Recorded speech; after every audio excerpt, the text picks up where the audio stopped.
All right. Well, I don't have a hole in my floor anymore. Came home tonight. Had to plow the driveway, so I didn't have as much time tonight.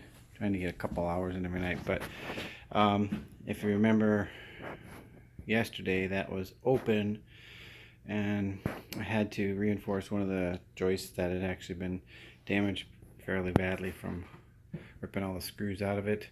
And then I put in, actually, along this edge over here, a series of what I call lookouts, I guess, but they're I had some 2x8, and I put them on edge, and I put them every 16 inches just to support where that wall is going to end up going. There's going to be a 6-inch wall right there, along there, and it's not like walls don't get built like that in a house, and not always right on top of a joist, but when you can, you try to. But in this case, because we're remodeling them, I kind of overbuilt that just to make sure.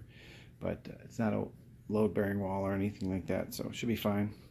I'm going to be, taking this out and filling in this area here with a little bit more.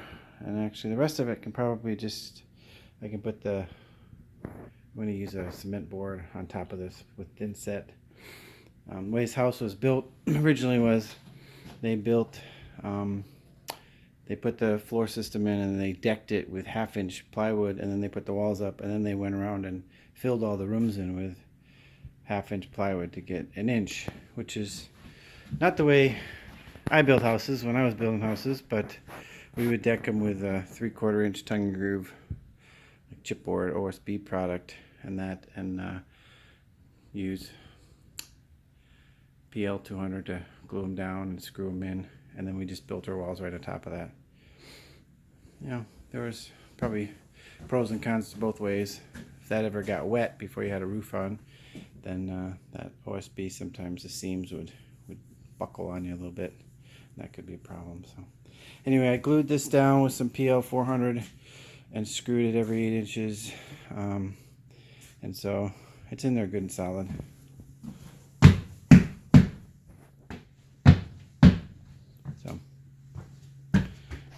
So right here will be the toilet. Over here will be 32 by 60-inch shower. I got one of those Schluter Curdy kits that I'm going to use. I'm going to use backer board on the walls, and then the slope kit for the base, and a curb, and it will have a wall on this side, so it'll just be open on one side, and I'll get a glass, some kind of a glass door for that. So Nancy wants me to build a bench, but the more I think about it, just because those benches are really never big enough, and I don't know, but not everybody uses them, it just takes up space. Maybe get like a really nice teak bath bench.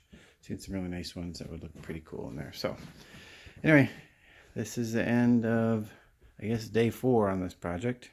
So signing out.